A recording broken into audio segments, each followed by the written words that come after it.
não normal e anormal? Por uma questão muito mais de politicamente correto. Porque o que é normal, ele é relativo, né? A normalidade, ela é relativa, depende do que você está comparando. E mesmo dentro, quando você está analisando uma normalidade, existe um gradiente de normalidade.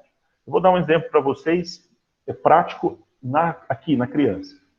A criança pode andar de 9 meses a 15 meses, né, que é 1 ano e 3. Alguns livros, algumas literaturas permitem até esperar até 18 meses, até 1 ano e meio. Então, mas não vamos nem pegar esse extremo de 1 ano e meio, vamos pegar o 15 meses, que é o que é mais aceito na atualidade. 15 meses, 1 ano e 3 meses, né?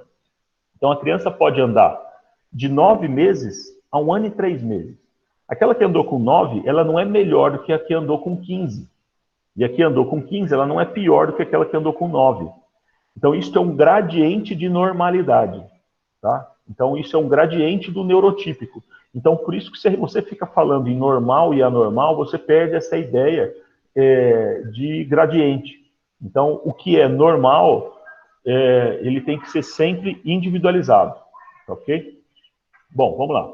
Quando a gente pensar numa questão de evolução do exame neurológico, é porque o paciente vai mudando, tá?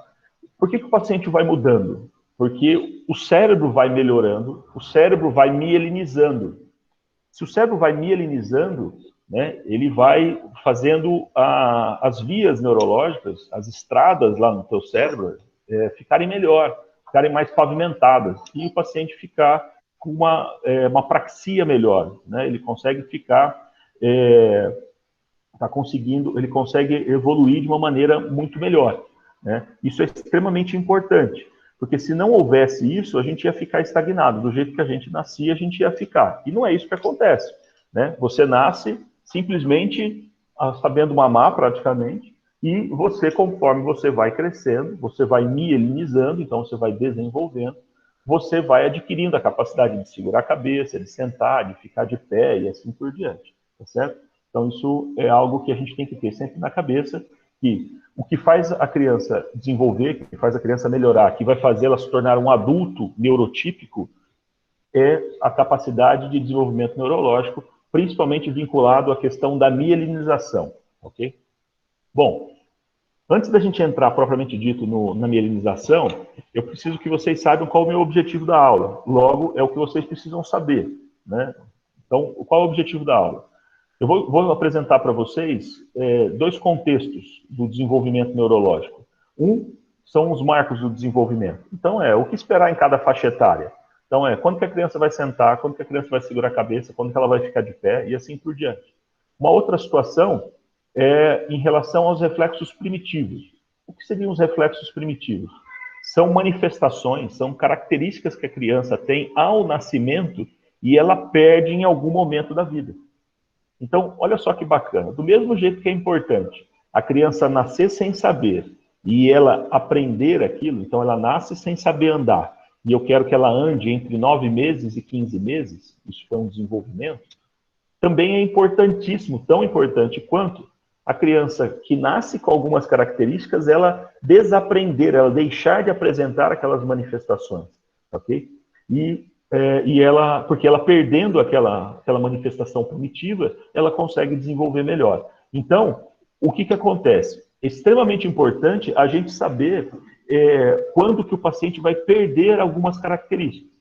Então, os marcos do desenvolvimento, quando que vai segurar a cabeça, quando vai sentar, quando vai ficar de pé, quando vai correr, quando vai falar, tudo bem, parece óbvio a gente saber, né? Agora, esse segundo cenário é algo que vocês não estavam tão acostumados, que são os reflexos primitivos, que a criança nasce com eles e ela tem que perder em algum momento da vida. Vou dar um exemplo para vocês. Um reflexo primitivo de sucção.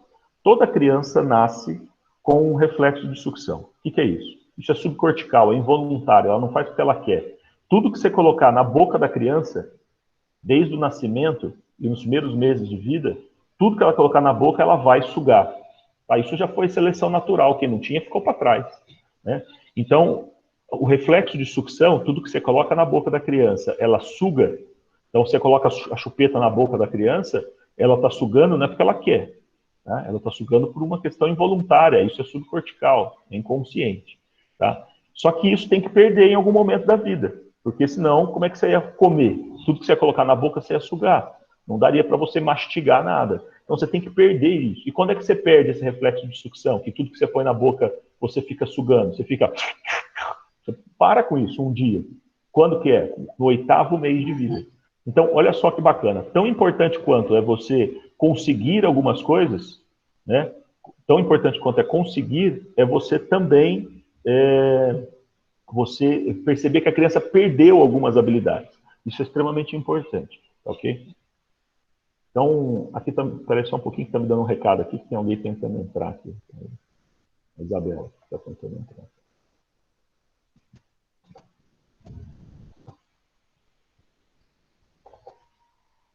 Então, o momento agora é esse. A gente precisa saber algumas coisas em relação ao que esperar. A criança nasce sem saber e ela vai adquirir. Só que para ela conseguir ter esse desenvolvimento, ela também vai ter nascido com algumas características e ela vai desaprender aquilo. Beleza? Bom, esse exame neurológico ele é totalmente dinâmico, tá? Estou falando isso na criança. Porque imagina que o exame neurológico da criança do nascimento ela é completamente diferente da criança com 6 meses, que é completamente diferente da criança com 1 ano, que é completamente diferente do adulto de 40 anos de idade. Então, observem que o exame neurológico ele é extremamente dinâmico, baseado na sua evolução.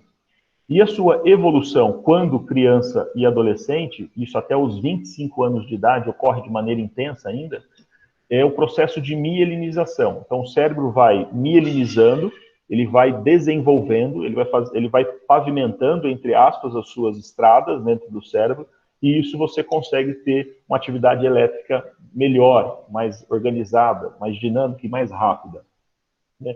Se você imaginar que o cérebro de qualquer pessoa fosse um emaranhado de fios, e esses fios é como se fossem estradas, essas estradas que caminham a eletricidade, fazendo com que o cérebro funcione, o processo de mielinização, o progresso de mielinização que ocorre intensamente intraútero e nos primeiros anos de vida, mas ocorre de maneira importante até os 25 anos, isso mesmo, até os 25 anos de idade nós temos bastante mielinização ainda. Depois dos 25 anos aí cai, tá? Então, neurologicamente, a gente ainda está em pleno desenvolvimento até os 25. Depois dos 25 a gente começa a descer a ladeira, tá? Então, quem tiver mais de 25 aí começou a descer a ladeira já.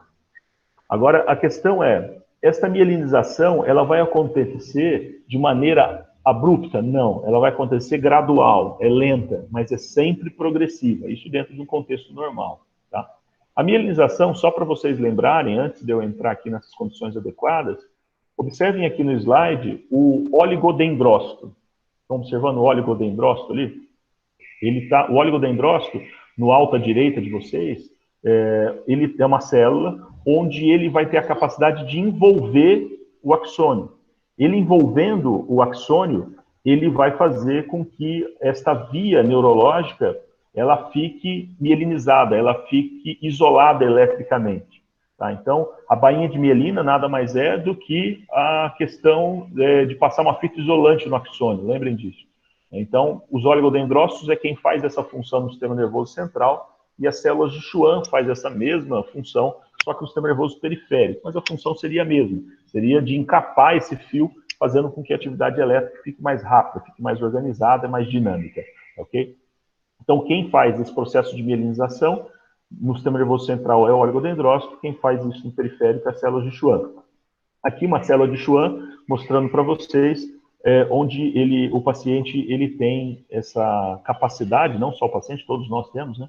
Onde essa célula ela envolve todo o axônio, fazendo com que ele fique isolado eletricamente. Tanto que se você faz um corte transversal, ele vai fazer um corte ali transversal, você observa que o axônio está completamente isolado eletricamente. Beleza?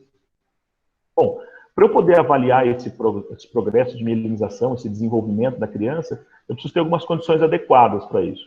A sala tem que estar em temperatura relativamente confortável, e lembrar que a temperatura confortável para uma criança, principalmente para um lactente, que seria até os 2 anos de idade, perdão, ele não é igual à nossa. Então, quando eu falo para vocês uma sala com temperatura confortável, você logo pensa aí, eu quero pelo menos 21 graus no ar-condicionado. Então, tudo bem, isso é realmente compreensível para um adulto. Agora, para um lactente, então até os 2 anos de idade, é interessante com que a temperatura da sala fique entre 24 e 27 graus. Toma cuidado na hora de tirar a roupinha da criança. Muitas vezes a gente pede até para a própria mãe fazer isso, porque ela já vai ter um pouco mais de traquejo com a criança, porque às vezes isso pode desencadear choro. E se desencadeou choro, lascou. A criança chorou, neurologicamente ela fica não muito adequada para análise. Tá? Quando você for examinar uma criança, de preferência 2 horas antes ou 2 horas após a mamada. Por quê? A criança ela tem que mamar, pelo menos nos primeiros meses de vida, a cada 3 horas, por volta de a cada 3 horas. Então, 2 horas antes ou 2 horas após a mamada, ela não vai estar nem morrendo de fome e nem acabou de mamar que está lá largadona, hipotônica apática, entendeu? E lembrar de observar a criança, o exame neurológico já tem que ocorrer desde que ela entra dentro da sala, né? Desde onde ela está chegando perto de você, como que ela se comporta perto no colo da mãe, como que ela interage com a mãe, tudo isso já é análise neurológica, ok? Não precisa deixar só para a maca, só quando deitar na maca que eu vou examinar neurologicamente a criança, isso não. Bom, quando a gente pensa no desenvolvimento, que a gente pensa na mielinização, a gente está pensando nos marcos do desenvolvimento, lembra? Então, os marcos do desenvolvimento é um daqueles objetivos da aula que eu dei para vocês no início, onde que eu vou esperar quando que a criança vai segurar a cabeça, quando que a criança vai sentar, quando que a criança vai ficar de pé, quando que a criança vai engatinhar, e assim por diante. Aproveitando a questão do engatinhar, que eu falei aqui para vocês, lembrar que engatinhar não é mandatório, ok? 20 a 25% das crianças, então praticamente 1/4 das crianças, não engatinham. Tá? E com a evolução da espécie humana, isso tem cada vez ficado maior, esse percentual de engatinhar ausente. Tá? Então, não engatinhar não significa nada, ok? Mas, na maioria, 75% dos casos que engatinham, você espera que engatinhar ocorra por volta de 10 meses de idade. Bom, mas o motivo desse slide aqui não é eu falar do engatinhar, é que me deu o link aqui, por isso que eu falei. Mas assim, aqui é para vocês observarem que o sentido desse desenvolvimento, logo, o sentido desta mielinização, né, ele irá ocorrer na criança no sentido céfalo-caudal. Então, a criança primeiro vai segurar a cabeça, para depois ela sentar, para depois ela ficar de pé, para depois ela correr, para depois ela falar, para depois assim por diante. Ok? Então, o sentido do desenvolvimento, ele é céfalo-caudal. Tá? Esse sentido céfalo-caudal nos dá algumas expectativas de, por exemplo, eu espero que a criança, então, segure a cabeça antes de ficar de pé. Ou alguém já viu por aí alguém andando que não consegue segurar a cabeça. Não dá. Então, esse sentido céfalo-caudal, ele é fixo e invariável, sempre vai ocorrer. Tanto que isso é um fundamento que o pessoal da fisioterapia faz. Se você tem uma criança com atraso no desenvolvimento, por exemplo, ela está demorando para sentar, e você manda o fisioterapeuta, fala, ó, o físio, ajuda a gente aí, trabalha com essa criança para ver se ela consegue dar um upzinho no desenvolvimento dela. Se a criança não está sentando, a pergunta do fisioterapeuta é, ela segura a cabeça?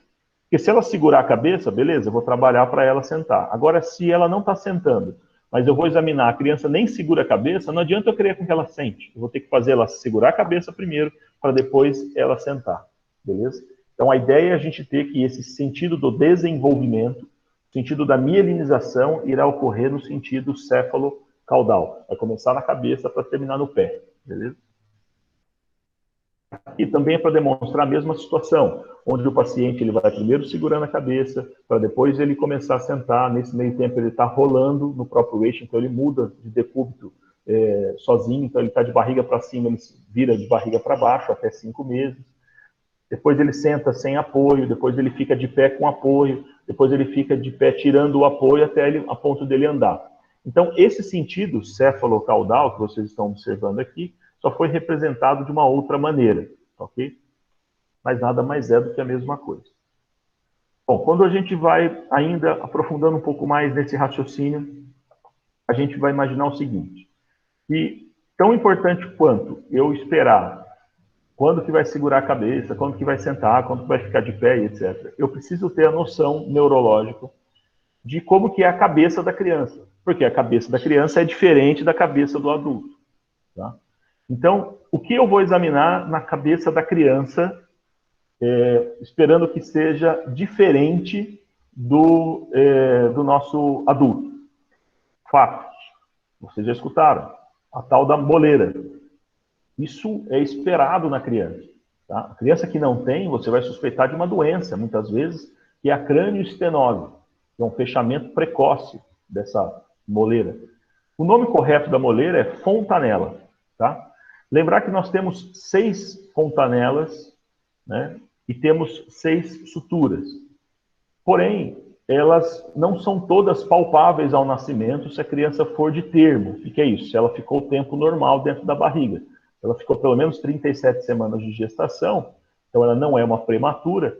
Possivelmente você só vai palpar 2 fontanelas, a fontanela anterior e a fontanela posterior. Né? Essas que são as palpáveis, pelo menos na esmagadora maioria dos recém-nascidos a termo.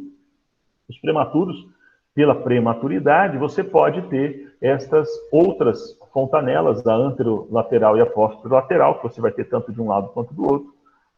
Você pode também palpar isso nos prematuros, principalmente nos prematuros extremos, abaixo de 34 semanas.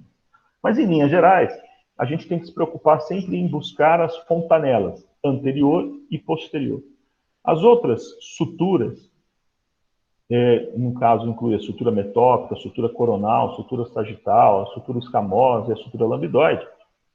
Elas são importantes, a gente vai palpá-las ao exame físico, porém, o mais importante é a gente ir em busca das fontanelas, para ver se elas estão num tamanho adequado, se elas estão numa tensão adequada. Tá? Então, só aqui relembrar, que vocês já viram isso, pelo menos de maneira sucinta, as suturas, né? Então, sutura coronal, aqui fazendo lado a lado, a sutura metópica, que é na fronte, a sutura sagital, que é no alto da cabeça, a sutura lambdoide, também chamada de sutura posterior, que é na região occipital, e a sutura escamosa, que é do lado, na lateral. Tá? Vai ter a sutura escamosa de um lado e a sutura escamosa do outro, totalizando 6 suturas. Tá? E as fontanelas, é a fontanela anterior e a posterior, que são as palpáveis ao nascimento. Lembrar que 20% das crianças já nascem com a fontanela posterior fechada. Isso não tem valor patológico, fiquem tranquilos. Tá? Agora, a fontanela anterior, todas têm que nascer com ela aberta. Okay? Isso é extremamente importante. Então, se você soma a fontanela anterior, a posterior e a esfenoidal e a mastoide, que são os codinomes da anterolateral e da posterolateral, você tem 2 de cada lado, totalizando 6. Beleza? Bom, o que é importante, aqui de novo é só uma ilustração, mas o que é importante é o exame físico, que é o que a gente está trabalhando com vocês. Então, o que eu quero que vocês aprendam?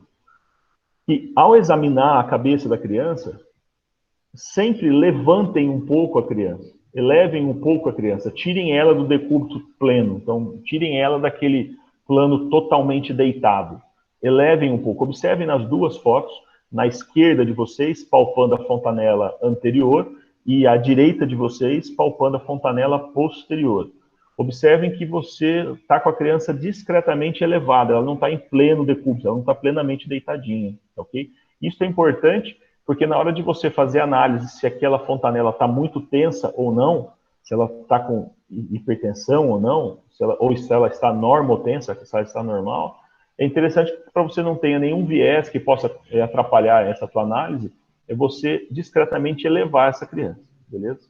Bom, além da gente palpar a fontanela, e também palparemos as suturas, daqui a pouquinho eu vou mostrar o vídeo para vocês, é importante a gente medir a cabeça, tá ok? A aferição do perímetro cefálico, do diâmetro anteroposterior e do diâmetro biauricular é extremamente importante. O primeiro à esquerda de vocês, que é o perímetro cefálico, é amplamente utilizado na pediatria geral, então na pediatria a gente vai dar essa aula para vocês de novo quanto às medidas do crânio. Aliás, vocês já vão ter esse semestre algumas coisas sobre isso. O perímetro cefálico é extremamente importante, vocês vão ver isso a vida toda. O perímetro cefálico nada mais é do que você pegar uma fita e fazer a circunferência da cabeça da criança, igual está aí na extrema esquerda de vocês. Agora, os outros 2, vocês não têm tanta familiaridade, porque é algo mais da neuropediatria. O diâmetro anteroposterior são as mesmas referências, então é a região glabelar, aqui entre as sobrancelhas, e a proeminência occipital, que é o occipito aqui mais proeminente que nós temos. Você passa a fita e aqui você vai fazer a ferição. Então, é a mesma referência que você tem do perímetro cefálico, porque para fazer o perímetro cefálico, você usa a mesma coisa, glabela e proeminência occipital. Só que aí você passa a fita de maneira circunferência. Quando você vai fazer a aferição do diâmetro anteroposterior, você passa pelo alto da cabeça, como está na foto do meio aí. Tá? E você vai achar um valor. O diâmetro biauricular, a referência é a implantação da orelha. Então, você vê onde é a implantação da orelha do paciente, e aí você passa a fita para você fazer essa aferição. O perímetro cefálico, tudo bem, você vai encontrar um valor, que geralmente vai ficar entre 32 e 37 centímetros na criança de termo, do nascimento. Agora, o diâmetro anteroposterior e biauricular, a importância dele aqui é porque é o seguinte, se você dividir o diâmetro biauricular pelo diâmetro anteroposterior, ele vai dar um resultado de aproximadamente 0,9, que isto seria a normalidade, seria o neurotípico, tá? Onde o paciente ele teria uma cabeça discretamente mais alongada no sentido anteroposterior do que no biauricular. Então a cabeça fica discretamente ovoide, ok? Isso é uma questão muito mais de curiosidade nesse momento do que propriamente que eu vou cobrar de vocês. Mas o perímetro cefálico tem que saber, porque a pediatria vai cobrar muito isso de vocês, na questão de atenção básica. Agora, o diâmetro anteroposterior e biauricular, por uma questão de vocês já terem escutado falar, porque se um dia alguém questionar vocês saberem, beleza? Mas é uma coisa mais da neuropédios. Aqui, vou mostrar dois vídeos para vocês. O primeiro, no alto à esquerda, é o médico examinando as fontanelas e as suturas do paciente. Então, observem que ele eleva discretamente a cabeça da criança, né? Então ele não deixa a criança plenamente em decúbito, plenamente deitada, e ali ele vai palpando a fonte. Isso não dói a cabeça da criança, tá bom, pessoal? Fiquem tranquilos. As mães acham que está doendo na hora que você está fazendo isso, mas não está não.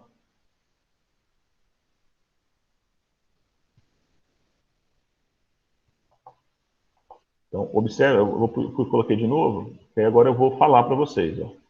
Opa, só um pouquinho. Observem agora, no alto à esquerda do vídeo, fontanela anterior, aquele sutura metópica na fronte, sutura coronal à direita, sutura sagital no alto da cabeça, sutura coronal aqui à esquerda, depois lá atrás sutura lambidoide e fontanela posterior. Tá ok? Isso não dói, fiquem tranquilos. Muito bem, agora vamos para o vídeo aqui do baixo à direita, que é super simples, nada mais é do que o perímetro cefálico, onde o paciente vai ter a sua aferição usando a referência da glabela, aqui entre as sobrancelhas, e o perímetro cefálico, e a proeminência occipital, perdão. Fazendo com isso, você tenha o perímetro cefálico. Pega a fita.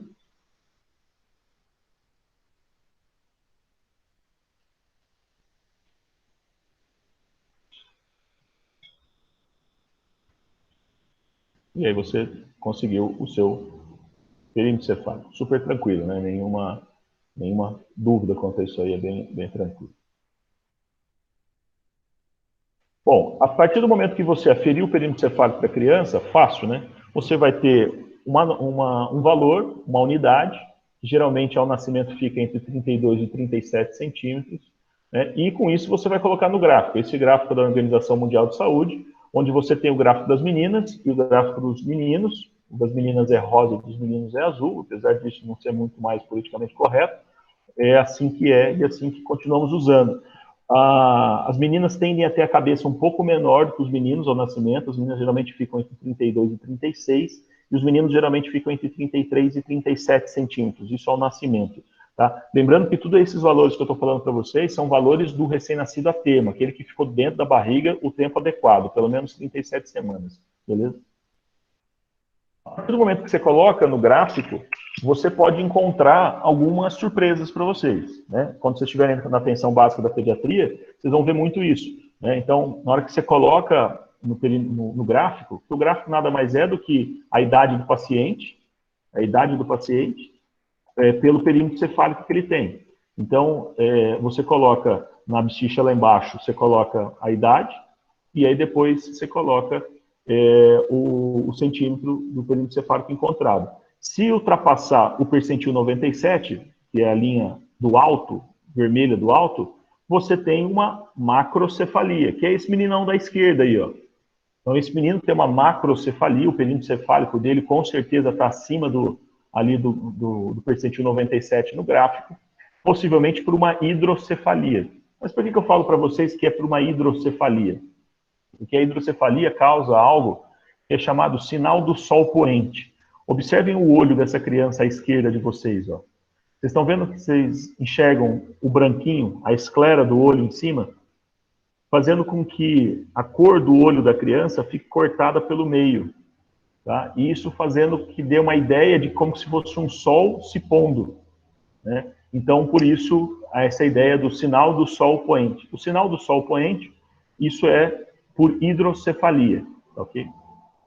Então, à esquerda de vocês é uma macrocefalia. A cabeça está maior do que o normal. Você colocou no gráfico e ficou maior. E a microcefalia, que é à direita de vocês, na grande maioria das vezes vinculado a uma malformação congênita ou uma infecção congênita, o paciente que teve uma infecção, por motivo que seja, muitas vezes por toxoplasmose, que é a doença do gato, ou citomegalovírus, ou sífilis. Tem algumas doenças que a mãe possa vir a adquirir durante a gestação e que isso contamina a criança e ela tem microcefalia.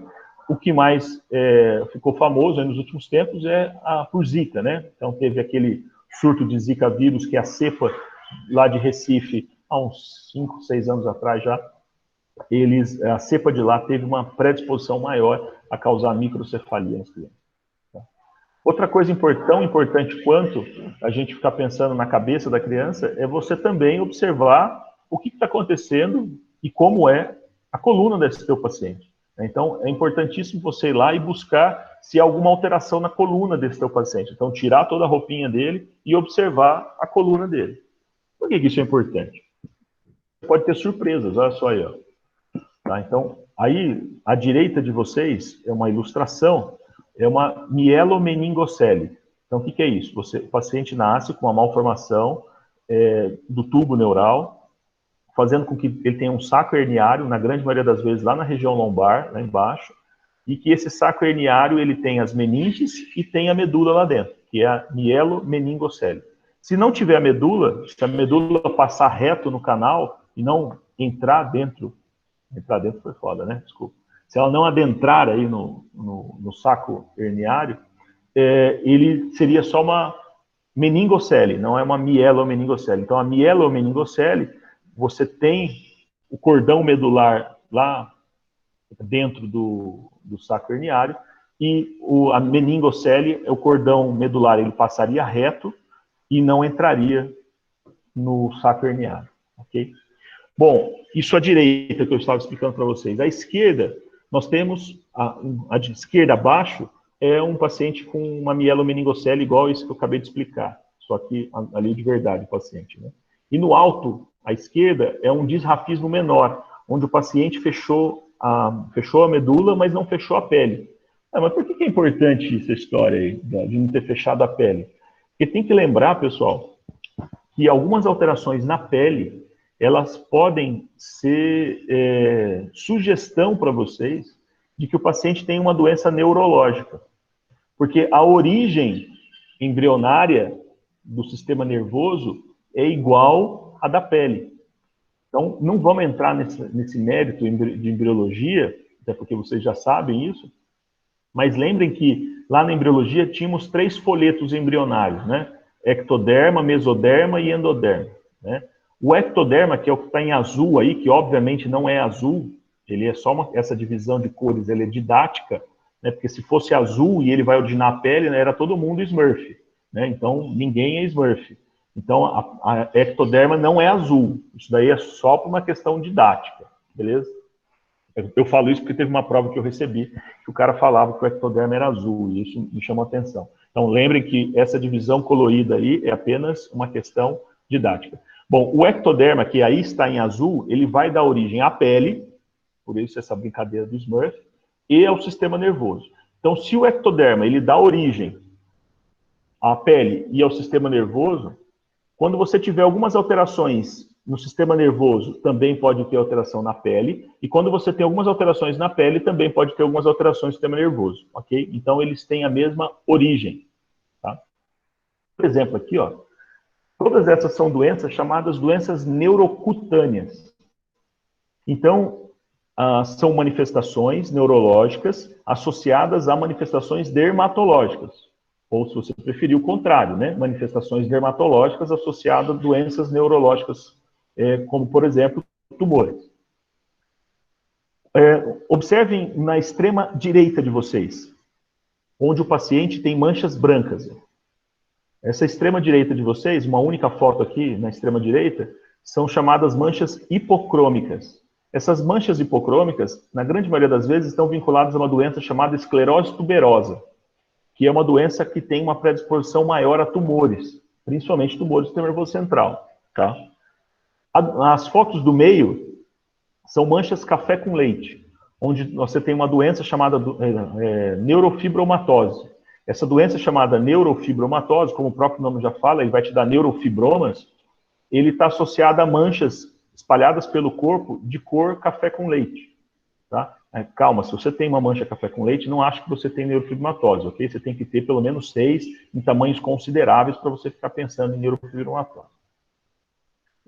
Agora, a extrema esquerda de vocês. No alto à esquerda, isso que a criança tem na pele dela, é uma criança jovem, ela deve ter 5, 6 anos de idade. Essa criança, isso não é espinha, ok? Isso não é acne, não é cravo.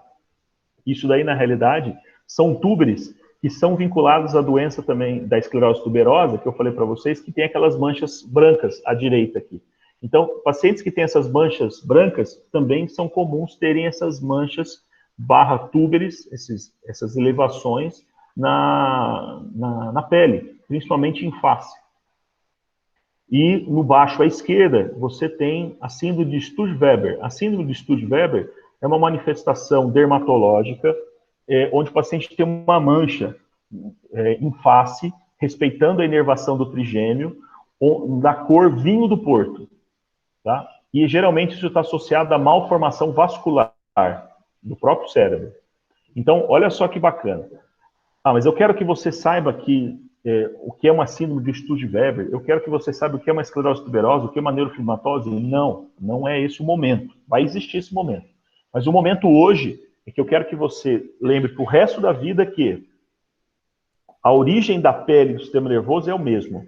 Então, se é o mesmo, pode ser que eu tenha manifestações concomitantes nesses dois sistemas por uma mesma doença. Beleza? Então, não são totalmente diferentes. Eles têm a mesma origem. Então, eles compartilham da mesma origem, a pele e o sistema nervoso. Quando você vai examinar, isso é importante porque quando você vai examinar a criança, é importante que você examine ela inteira. Não só a criança, hein? O adulto também. Então, você vai examinar o adulto, você tem que observar a pele dele inteira, porque esse raciocínio neurocutâneo, essa associação é a vida toda. Então, a vida toda, você tem a mesma origem. É óbvio, né? Da pele e do sistema nervoso. Então, a vida toda, você precisa ter essa análise da pele junto com o sistema nervoso. Okay? Quando você for examinar uma criança pequena, ou uma criança maior, ou até mesmo um adulto, você tem que observar sempre a face dessa pessoa e dessa criança, desse teu paciente, porque muitas vezes a face dela será o suficiente para você suspeitar de alguma doença. Por exemplo, na criança e também no adulto, existe um quadro chamado síndrome alcoólica fetal. O que é isso? A síndrome alcoólica fetal são aquelas crianças onde a mãe teve uma ingesta intensa de álcool durante a gestação. Então, a mãe ingeriu álcool intensamente durante a gestação, isso vai levar a algumas alterações fenotípicas. Então, olha só, a mãe foi lá, bebeu cachaça todo dia durante a gestação, a criança nasce, e você vai olhar para a carinha dela e vai falar, a mãe dessa criança bebia pra caramba. Mas o que vai fazer você olhar para essa criança e falar, a mãe dessa criança bebeu na gestação? São algumas alterações fenotípicas, algumas alterações morfológicas, que incluem, observem o rosto de todas essas crianças, pessoal. Todas elas têm pregas epicantais, observem que o olho fica puxadinho, tá vendo? Além disso, a distância entre os olhos fica aumentada, então, que é o hipertelorismo. Observem que as crianças, todas elas, têm a distância entre o lábio superior e a base do nariz aumentada. Então, onde fica o filtro aqui, entre o lábio superior e a base do nariz, observem que ele é aumentado. Outra situação extremamente importante. Observem que todas as crianças apresentam o lábio superior bem fino. Então, o lábio superior muito fino, isso é altamente sugestivo de síndrome alcoólica fetal. Ok? Outra situação, o nariz fica arrebitado, fica o nariz de batatinha. Tá? Mas de todas essas manifestações, a mais importante é o lábio superior fino. Então, por que é importante? Às vezes você está examinando um paciente que ele tem uma coordenação ruim, ele não tem equilíbrio adequado e ele tem uma deficiência intelectual. Você olha para ele e ele tem um lábio superior fino. Opa! Próxima pergunta. Sua mãe bebia durante a gestação? Ó, não sei porque ela, depois que eu tive ela, ela me largou, eu fui criado pela avó. Mas e o que a sua avó fala? Que minha mãe bebia pra caramba e depois ela se perdeu no mundo, não sabe onde ela tá. Opa! Beleza, fechamos o diagnóstico. O cara tem síndrome alcoólica fetal. Beleza? Vou mostrar alguns outros rostinhos aqui que vocês já muitas vezes já até conhecem. Síndrome de Down. Observem que a distância entre os olhos também é diferente. Você tem a baixa implantação das orelhas, o nariz também é de batatinha. Muitas vezes você tem a macroglossia, que é a língua grandona. Além disso, você tem a distância entre o hálux, o dedão do pé, com o segundo dedo aumentado. Você tem, pode ter prega simiesca, que é aquela linha única na palma da mão, e assim por diante. Então, se existem características, obviamente o Down, por ser a principal e mais comum aneuploidia que nós temos, isso faz com que você bate o olho e fala, nossa, tem cara de Down. Mas você já parou para se perguntar o porquê que você olha para ele e fala, nossa, tem cara de Down? Então, você olha para a criança e fala que tem cara de Down porque você está enxergando essa distância aumentada dos olhos, essa macroglossia, que é a língua grandona, geralmente para fora, a baixa implantação das orelhas, a implantação do cabelo muitas vezes vem quase já na metade do pescoço, então ele tem uma implantação mais baixa do couro cabeludo. Você muitas vezes tem essa prega simiesca na mão, os dedos são distantes, o polegar com o segundo dedo e o hálux com o segundo dedo. Enfim, você tem manifestações morfológicas, fenotípicas, que você bate o olho e fala, isso é Down. Assim como tem outras. Por exemplo, a síndrome de Edwards. O que é a síndrome de Edwards? A criança nasce tudo pequenininha.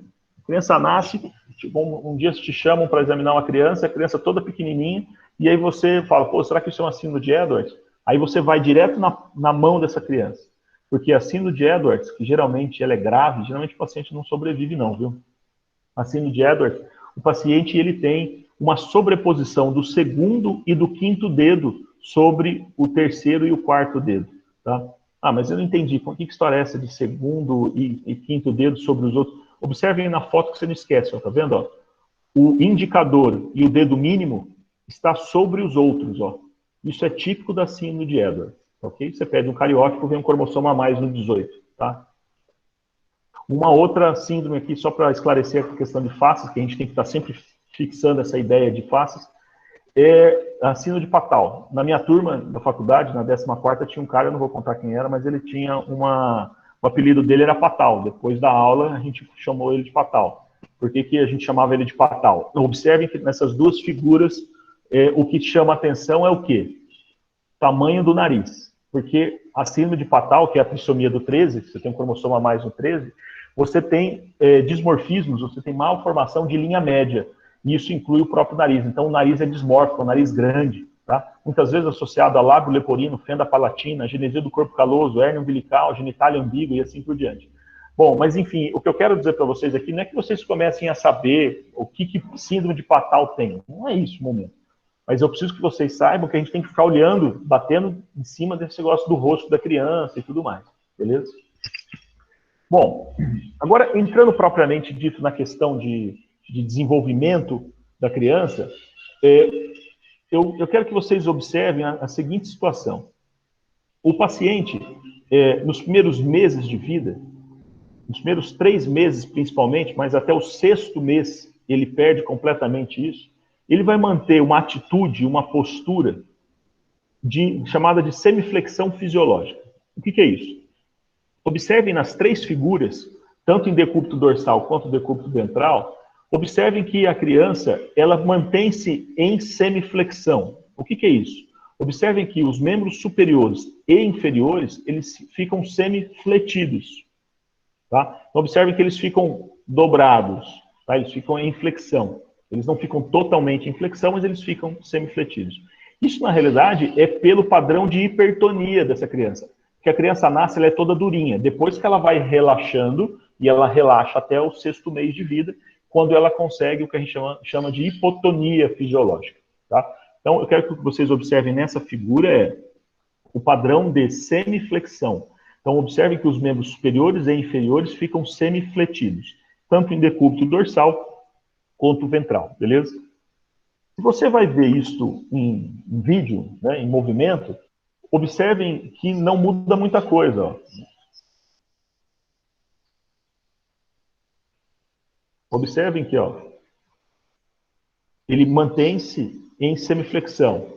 E uma outra situação que a hipertonia causa é essa versão cefálica. Observe que a criança, nos primeiros 3 meses de idade, ela fica com a cabeça lateralizada e com os membros, tanto superiores quanto inferiores, fletidos. Isso é um padrão de atitude, padrão de atitude, de postura em semiflexão fisiológica.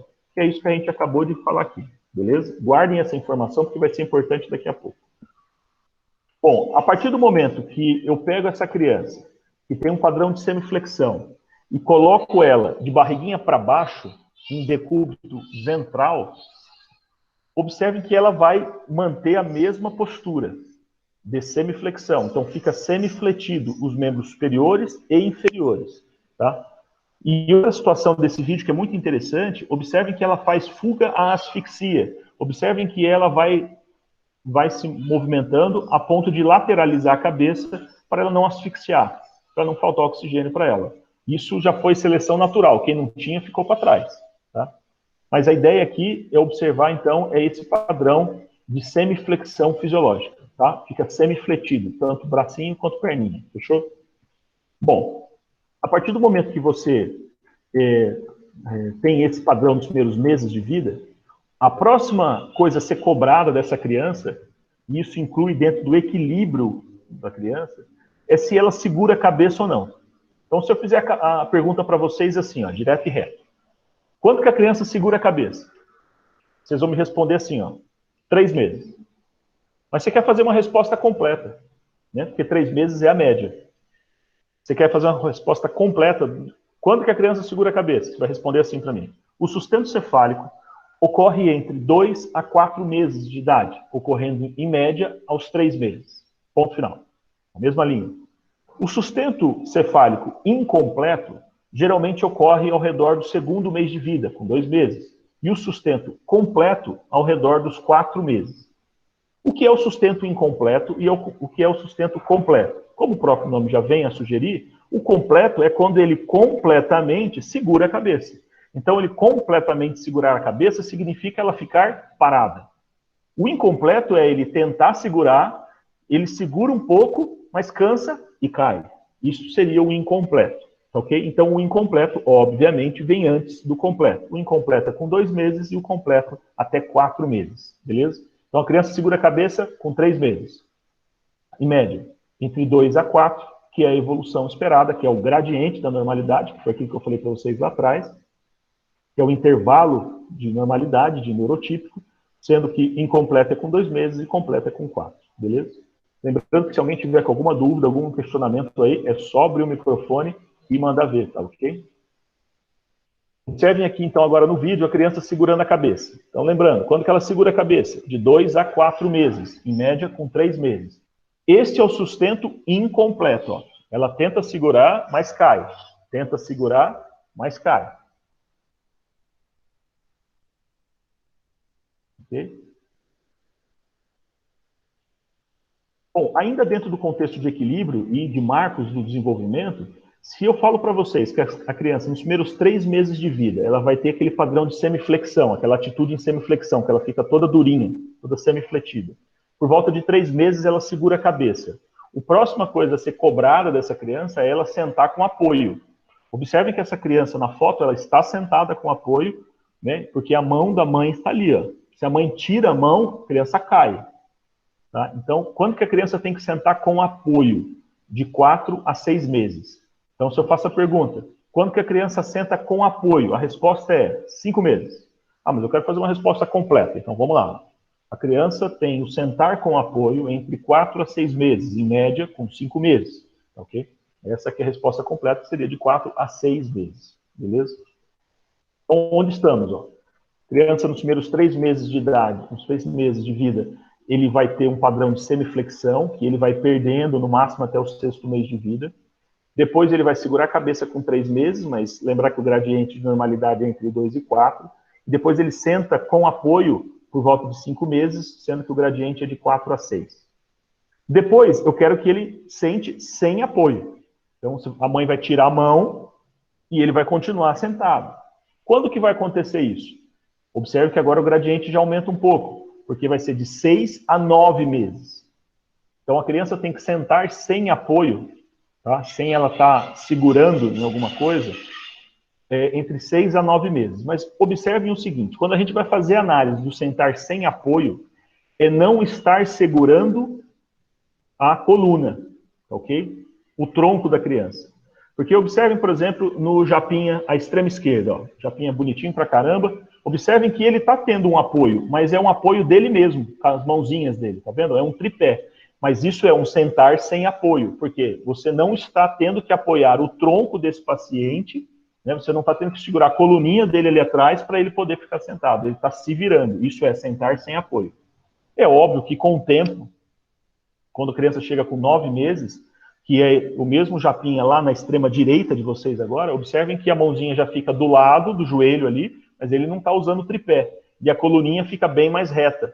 Então, o sentar sem apoio com 9 meses, é óbvio que é muito mais um tônus adequado do que com 6, tá? Mas todos eles são sentando sem apoio, beleza? A criança senta sem apoio de 6 a 9 meses, ela vai ficar de pé até 10 meses, tá? Porque se até 9 meses ela sentou sem apoio, o próximo passo é, lembra, desenvolvimento cefalocaudal. Então, você segura a cabeça para depois você sentar, para depois você ficar de pé. Isso é fixo e invariável. Isso ocorre ao redor de 10 meses, ok? Para com que a criança comece a soltar o apoio e fica de pé sem apoio entre 10 a 12 meses, para com que ela possa andar até 15 meses. Nossa, mas e aquela criança que andou com 9? Então, ela fez isso tudo antes dos 9? Sim, ela fez tudo isso. Então, a criança que andou com 9 meses, ela ficou de pé sem apoio aos 8. Tá? Então, observem que essa evolução ela é fixa e invariável. Se ela acontece antes, tudo aconteceu antes. Tá? Não tem como. Se eu falo para você que a criança tem que ficar de pé sem apoio de 10 a 12 meses, então, se a criança andou com 9, ela vai ficar de pé sem apoio só com 10 a 12? Não, não é possível. Aí ela aconteceu o ficar de pé sem apoio antes de andar com 9 meses. Ok? Bom, a partir do momento que a gente começa a entrar num contexto de coordenação, porque até aqui a gente estava num contexto de equilíbrio, tá? Quando a gente começa a entrar num contexto de coordenação da criança, eu preciso com que ela perca duas situações para ela evoluir na coordenação. Tem duas coisas que a criança tem que deixar de ter para poder ela começar a aprender. Primeiro é ela perder a semiflexão fisiológica. Né? Lembra para vocês da atitude, da postura da criança em semiflexão, que ocorre predominantemente nos primeiros 3 meses de vida, mas pode ocorrer até o 6º mês? Essa criança tem que perder esse padrão de semiflexão, para com que ela comece a movimentar, né, de maneira voluntária, para ela poder evoluir na coordenação. E isso, então, vai ocorrer depois do 3º mês, tá? Porque a criança tem que ter perdido o padrão de semiflexão. Então, a gente considera que a coordenação ela ocorre a partir do 4º mês da sua evolução. Agora, eu falei para vocês que eram duas coisas que a criança tinha que deixar de ter, né? Uma coisa era deixar de ter a hipertonia fisiológica, a semiflexão. Agora, uma outra situação que ela tem que perder é a preensão palmar. Ah, mas que história de preensão palmar é isso? Eu não tinha falado para vocês ainda. A preensão palmar, ela é um dos reflexos primitivos. Lembra que a gente falou para vocês que tão importante é eu saber quando que a criança segura a cabeça, senta, fica de pé, anda, corre, fala? É importante eu saber também quando que ela deixa de ter algumas coisas. São chamados os reflexos primitivos. A criança nasce com aquilo, mas ela perde. Lembra que eu dei o exemplo para vocês no início da aula da sucção, que tudo que você põe na boca, a criança vai sugar até o 8º mês de vida. Depois ela faz, se ela sugar depois do 8º mês, é porque ela quer mesmo, aí é voluntário. Bom, o que acontece com o reflexo de preensão palmar? O que é isso? O reflexo de preensão palmar, como o próprio nome já fala, é a prensa da palma da mão, né? Então, apesar de palma da mão ser um pleonasmo, quando eu falo preensão palmar, é com que você está colocando qualquer estímulo na palma, no meio da mão do paciente, e ele fecha. A criança, até o 4º mês de vida, então entre o 3º e o 4º mês de vida, a criança ainda tem, ela tem ao nascimento e tem até o 3º/4º mês de vida, ela ainda tem esse reflexo ainda de maneira subcortical, é involuntário. Tudo que você coloca na palma da mão da criança, ela fecha. Então, sabe aquelas tia véia que chega na casa para visitar um recém-nascido, e aí ela pega aquele dedo tudo sujo, cheio de gordura, dá o dedo para a criança, e a criança segura com a mãozinha dela.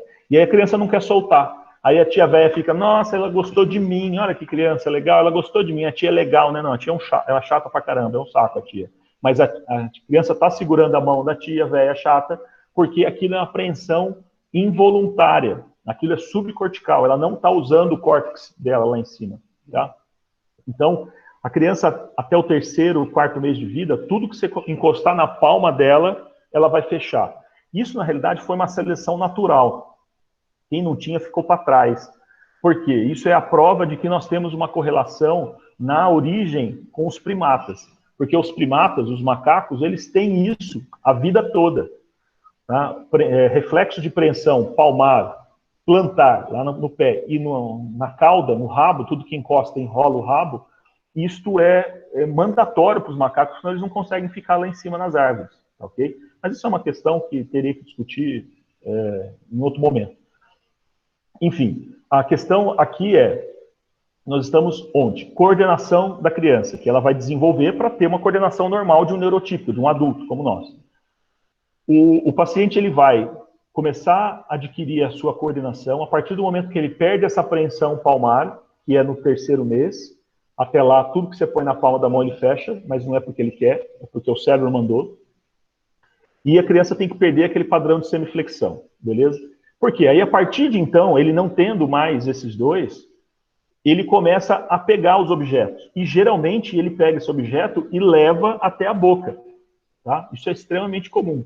Tá? Aí vai entrar num contexto psiquiátrico, que o pessoal vai ir para a linha de Freud, explicar por fase oral. É uma outra linha que a gente não cabe hoje. É uma questão que tudo que a criança tende a pegar, ela vai sim levar à boca. Beleza? Como que você pode fazer essa análise? Você dá algum objeto para a criança e vê se ela segura, ok?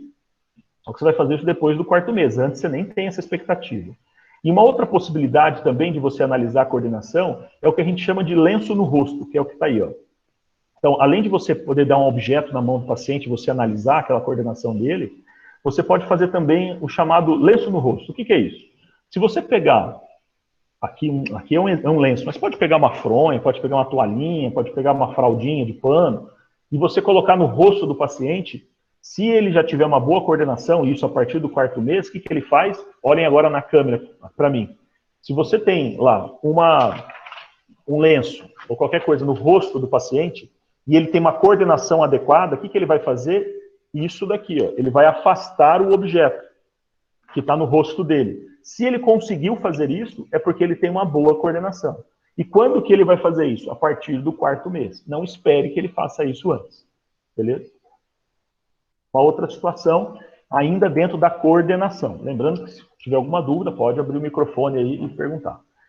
Como é que evolui a questão de coordenação da criança para ela conseguir utilizar o polegar opositor dela? O que é a história de polegar opositor? Mais uma história de que a origem nossa e os primatas é comum, porque só nós e os primatas utilizamos o polegar como opositor. Então, olhem no vídeo, fazer isso daqui que eu estou fazendo, só nós e os primatas que temos essa possibilidade. Obviamente que nós temos maior coordenação para isso do que os próprios primatas.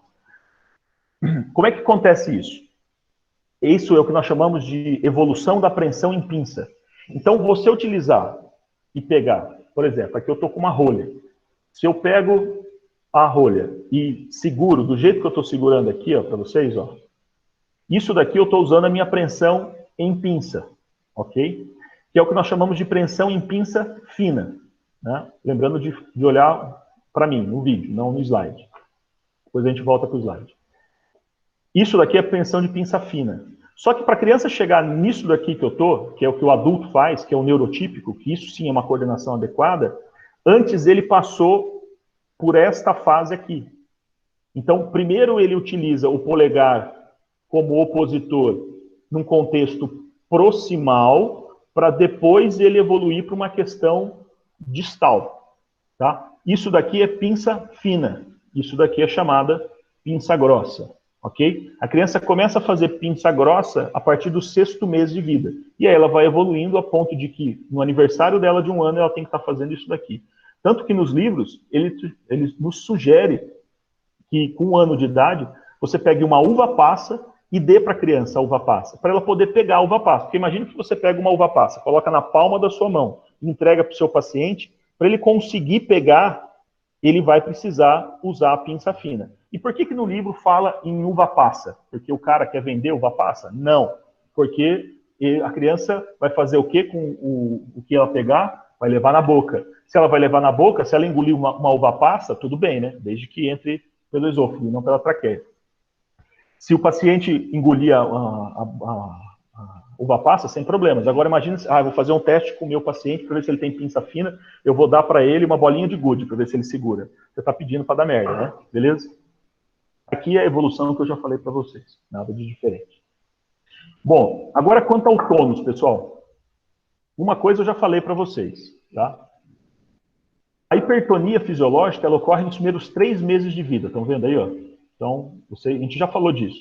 O paciente, nos primeiros 3 meses de vida, no máximo até o 6º mês, ele fica num padrão de semiflexão. Ele fica todo dobradinho. Olha que bonitinho que está lá. Por quê? Depois disso, ele vai relaxando. Tá? Ele vai levando a uma hipotonia, a ponto de, no 6º mês de vida, ele ter o que nós chamamos de hipotonia fisiológica. Porque o próximo passo agora é com que, por volta do 10º mês de vida, essa criança tem um reforço do tônus para ele conseguir ficar de pé e andar. Então, olha só que, até mesmo paradoxal, você nasce com um padrão hipertônico, aí você relaxa, para depois você aumentar o tônus de novo. Né? Então, apesar de ser paradoxal, é assim que é e é assim que nós temos que saber. A criança nasce com um padrão hipertônico, todo durinho, tá? Depois a criança relaxa, fica hipotônico, porque aquela hipertonia que você tinha lá atrás, ela não era fisiológica, ela não era voluntária, ela era só fisiológica, ela era subcortical. A partir do momento que você evolui da hipotonia fisiológica para o reforço do tônus, aí sim é cortical, aí é comando, você está comandando aquilo, beleza? A ponto da gente chegar no adulto totalmente dentro da normalidade. Ainda dentro de um contexto de tônus, pessoal, ainda dentro de um contexto de ter um tônus adequado. Lembra que eu falei para vocês, a criança segura a cabeça com quanto tempo? Aí vocês me responderam lá, 3 meses. Tá, mas eu quero fazer a resposta completa, é de 2 a 4 meses, sustento incompleto, completo, beleza. Agora eu faço a pergunta para vocês. Ao exame físico, como faremos para descobrir se aquela criança segura a cabeça ou não? Nós faremos o que chamamos de manobra do arrasto, tá? De arrastar, tá? A manobra do arrasto é isso mesmo que vocês estão vendo aí na figura. Você, através do bracinho da criança, você faz uma atração em sua direção para ver se ele segura a cabeça. Então, ó, na extrema esquerda de vocês, a criança não segura a cabeça. Na figura do meio, a criança segura a cabeça. Olha que tônus bonito cervical, tá vendo? Está segurando a cabeça, legal. E na direita ainda é um sustento incompleto, que cai para frente e cai para trás. Ah, não entendi direito. Bom, vamos aprofundar um pouco mais. Quando você faz essa tração, que é chamada manobra do arrasto, então você pega os bracinhos da criança e traz até seu encontro, você tem que tentar fazer uma análise do polo cefálico, da cabeça com a coluna do teu paciente, para ver se ele segura a cabeça ou não, ok? Então, quando você faz a manobra do arrasto, você traz a criança a seu encontro, tende a sempre fazer essa linha imaginária para ver se ela segura a cabeça ou não. Por exemplo, no alto à esquerda de vocês, a criança, sem sombra de dúvidas, segura a cabeça. Tá? E embaixo à direita, com certeza, não segura a cabeça. Então, no baixo à direita é uma hipotonia. A criança é hipotônica, a criança não segura a cabeça, ela não tem essa capacidade, beleza? Ah, não entendi. Então vamos ver o vídeo que aí a gente não esquece, né? Então, manobra do arrasto. Você, através de uma tração dos membros superiores até o seu encontro, você analisa se o paciente segura a cabeça ou não. Isso é um sustento incompleto. Ele não segurou na subida, agora ele tenta segurar de novo, mas você vê que não é constante. É um sustento ainda incompleto, até porque a criança é pequenininha. Beleza? Ainda na questão do tônus, a gente vai fazer esse mesmo princípio da manobra do arrasto, de utilizar a gravidade ao nosso favor do exame físico, fazendo a seguinte situação.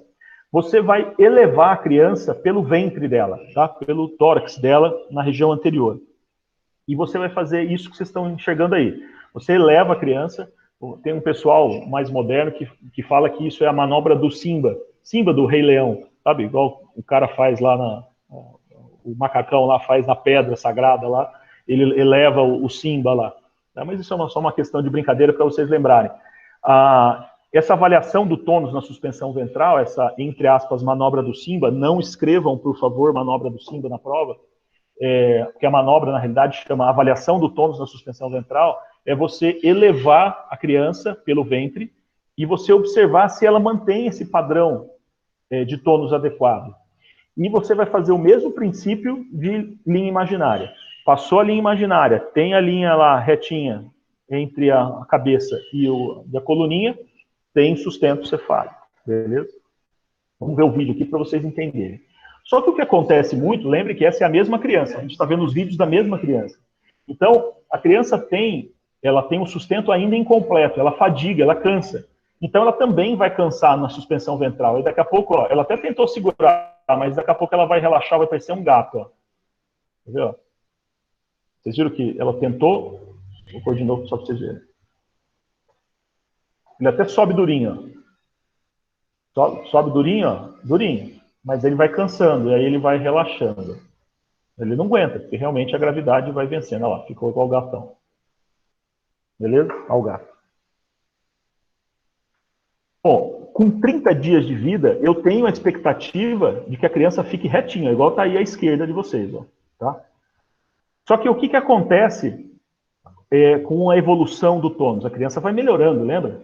Depois do terceiro mês, a criança perde o padrão de semiflexão fisiológica, já não tem mais aquele padrão de hipertonia fisiológica, a criança já começa a comandar o seu corpo, já é mais cortical, o negócio fica melhor, é mais voluntário, a criança começa a fazer essa posição de queda de paraquedista, tá vendo? Ó?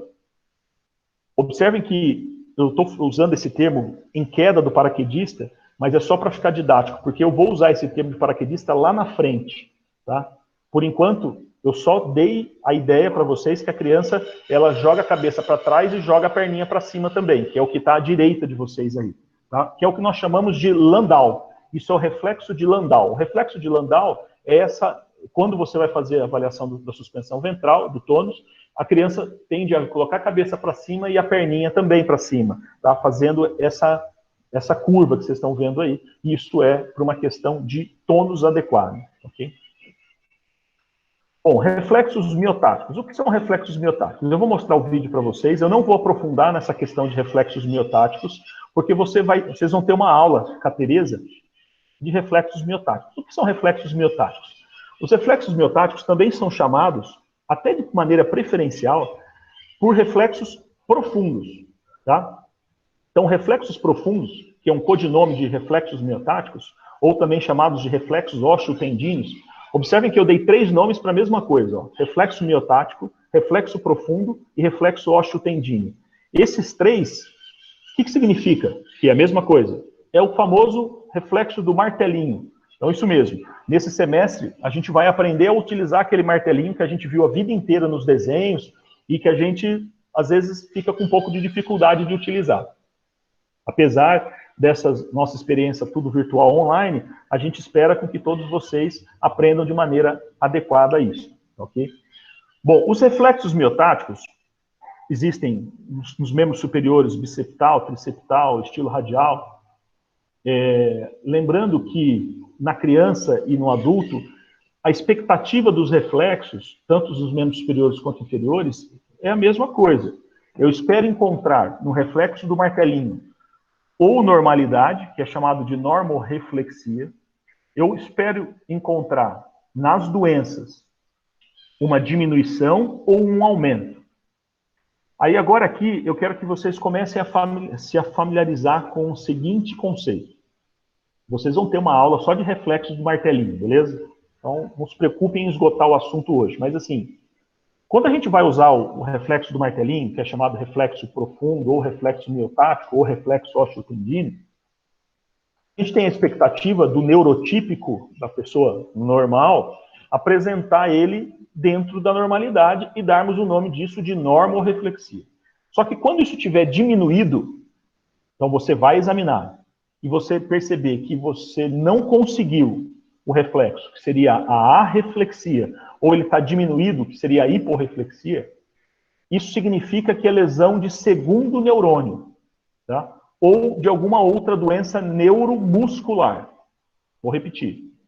Nós esperamos que com o reflexo do martelinho você consiga normalidade, que é normorreflexia. Agora, se você encontrar no seu exame físico diminuição ou ausência, isso significa lesão de segundo neurônio ou de alguma outra doença neuromuscular. Vou explicar melhor. Então, se você for examinar com o martelinho e tiver diminuído ou ausente, você pode estar frente a uma doença da ponta anterior da medula, você pode estar com algum problema do nervo entre a ponta da medula até o músculo, você pode ter um problema, que seria um problema no axônio, por exemplo, uma desmielinização. Você pode ter um problema na conversa do neurônio com o músculo, por exemplo, uma miastenia graves, onde o paciente na junção mioneural não tem uma ação adequada, ou o paciente pode ter uma doença no músculo, uma miopatia, por exemplo. Tá? Então, hipo ou arreflexia, diminuição ou ausência de reflexo profundo, que é o reflexo do martelinho. Quando ele não for encontrado, esse reflexo, você pode ter uma doença da medula, do nervo, da conversa do nervo com o músculo ou do próprio músculo. Beleza? Quando você tiver um aumento, uma hiperreflexia, que aí é aquilo que o Chaves fazia, então, quando você vai assistir o Chaves e ele bate alguma coisa no joelho dele, ele chuta bem alto. Então, muitas pessoas, inclusive os nossos pacientes, o público leigo, ele acha que o correto, acreditem, eles acham que o correto é ter aquele reflexo igual do Chaves, que você encosta no joelho e chuta um monte. Lembrar que exagero do reflexo, que é a hiperreflexia, isso é altamente patológico. Isso é lesão de primeiro neurônio, é aqui, ó. Tá? É dentro do cérebro. Então, hiperreflexia é lesão de primeiro neurônio. Beleza? Vamos ver o vídeo para a gente reiterar e fixar os reflexos miotáticos. Observem que esses reflexos que que a criança vai ter está dentro da normalidade. Uma outra situação que eu aproveito para explicar para vocês é que em crianças nós podemos não utilizar o reflexo com o martelo. Eu posso buscar esse reflexo simplesmente com a minha mão. Ok? Isso precisa de um pouco mais de treinamento, mas é possível, né? Porque às vezes o martelo pode desencadear o choro na criança. Então, para não desencadear o choro, lembra que eu falei para vocês, se chorou, lascou o exame neurológico, então, às vezes a gente faz com a própria mão. É possível isso sim, só que precisa um pouquinho mais de treino. Tá? Lembrar que calma e não precisa esgotar o assunto de reflexo profundo do martelinho, porque teremos uma aula especificamente com isso com a doutora Maria Tereza. Tá? O que eu quero que vocês saibam aqui é que nas crianças não é nada diferente do adulto e se tiver um aumento, isso é doença de primeiro neurônio, se tiver uma diminuição ou ausência, é uma lesão do segundo neurônio ou alguma outra doença neuromuscular. Beleza? Bom, se eu falo que existe o reflexo profundo, que é o reflexo do martelinho, eu vou apresentar para vocês aqui um reflexo superficial. Calma, também não precisamos esgotar esse assunto hoje, porque vocês vão ter uma aula só sobre reflexo superficial. Tá? Esse reflexo superficial, existem vários. O cutâneo plantar é o mais importante, que é isso que eu vou trabalhar agora com vocês, mas existe também o cremastério, que é do homem apenas, que tem uma elevação da bolsa testicular. Existe o cutâneo abdominal, que existe uma movimentação da cicatriz umbilical quando você estimula ao redor dela. Enfim, mas o que eu vou trabalhar com vocês hoje, que é o que a gente realiza na criança, e já vou aproveitar para falar do adulto, são chamados reflexos superficiais, nesse quesito do cutâneo plantar. O que é o reflexo superficial cutâneo plantar? Super fácil, pessoal, mas é só prestar um pouquinho de atenção. Imaginem que a minha mão aqui, observem agora no vídeo, imaginem eu no vídeo lá, não o slide. Observem que na minha mão, aqui vai ser representada como se fosse um pé, ok? Então imaginem que a minha mão aqui, de maneira didática apenas, fosse o meu pé, ok? Se eu faço um estímulo tátil na borda lateral do meu suposto pé, em sentido aos dedos, então eu uso o que nós chamamos de técnica de Shadok, onde eu faço um estímulo na borda lateral do pé em sentido aos dedos. Então, nós estamos imaginando que isso aqui fosse meu pé. Uma técnica de Shadok, estímulo na borda lateral do pé em sentido aos dedos. Eu, que não tenho doença neurológica, o que eu faria? Uma flexão dos meus dedos. Ok? Então, de novo, a normalidade do reflexo superficial cutâneo plantar. Através da técnica de Shadok, no estímulo lateral na borda do pé, em sentido aos dedos, você faz, na normalidade, uma flexão dos dedos. Ok? Isto é o normal. Quando você está pensando num contexto neurotípico adulto, mas patológico, vamos imaginar que eu tivesse sofrido um AVC no meu hemisfério cerebral à esquerda, na região de artéria cerebral média, e aí eu tivesse uma hemiparesia espástica à direita. Então, como eu sofri um derrame, um AVC aqui, eu estou assim, ok? Então, eu tenho uma lesão de primeiro neurônio. Eu machuquei aqui em cima. E aí eu vou pegar o meu pé, lá embaixo. Imagine que aqui é o meu pé direito, pós-AVC à esquerda. Se eu faço a mesma técnica de Shadok, mas agora eu como uma lesão de primeiro neurônio, porque eu sofri um AVC, eu faço um estímulo tátil na borda lateral do pé em sentido aos dedos, eu farei uma extensão do hálux e abertura em leque dos artérios, dos dedos. Então, o processo patológico do reflexo superficial cutâneo plantar é o estímulo na borda do pé, em sentido aos dedos, você eleva o dedão do pé, então você faz uma extensão do hálux, seguido de abertura em leque dos dedos. Isso é chamado, quando ocorrer em extensão, é chamado de Babinski. O sinal de Babinski, então, é quando você tem um reflexo superficial cutâneo plantar em extensão. Isto é patológico. Ok? Então, o Babinski sempre será patológico. Então, a elevação do hálux e abertura em leque, Babinski, é patológico. Tá? Guardem essa informação. Porque eu estava falando até agora de um adulto neurotípico ou um adulto com lesão de primeiro neurônio. Eu dei o exemplo para vocês de um AVC. Mas agora eu vou falar da criança. A criança, todas elas nascem com o reflexo superficial cutâneo plantar. Então, imaginem o pezinho da criança. Você faz o estímulo na borda lateral. Todas as crianças nascem com extensão do hálux e abertura em leque. Então, observem que todas as crianças, então, elas nascem com Babinski. Mas cuidado com esse termo. O que eu falei aqui para vocês, que todas as crianças nascem com Babinski, é apenas uma questão didática de aprendizado. Porque o Babinski significa patológico, doença.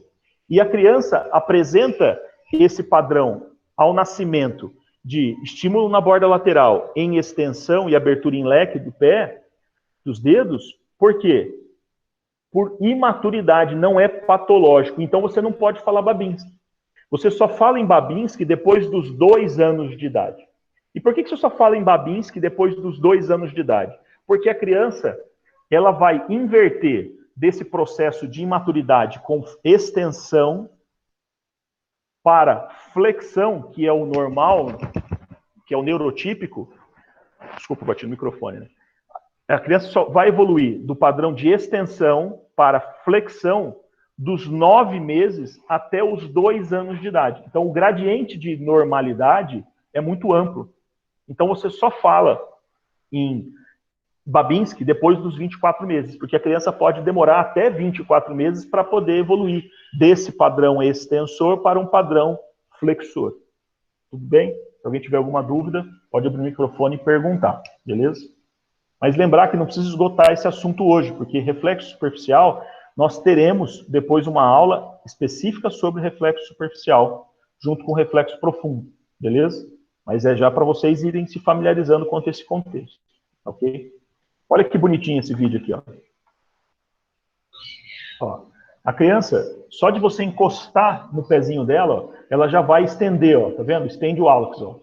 Isso seria um Babinski, obviamente, mas lembrem, até os 2 anos de idade não usamos esse termo Babinski. Esqueçam o termo Babinski até os 2 anos. Eu vou trabalhar esse termo como Babinski até os 2 anos de idade por uma questão didática para ficar mais fácil de aprender.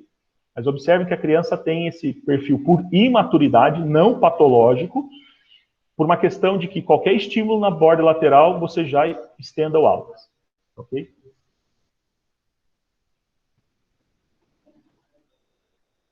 Outra situação interessante aqui, pessoal, é que quem é que perde isso rápido? As crianças que rapidamente, com 9 meses, já evoluíram de flexor, de extensor para flexor, são as crianças que andam rápido. As crianças que andam rápido geralmente perdem rápido esse padrão extensor. Beleza? Bom, lembra que a gente comentou lá no início da aula que é tão importante eu saber quando que a criança segura a cabeça, quando que a criança fica de pé, quando que a criança senta e etc. É importante eu saber os reflexos arcaicos. O que são os reflexos arcaicos? Ou também chamados reflexos primitivos. São um codinome. Reflexo arcaico ou reflexo primitivo é a mesma coisa, ok? Por que é importante?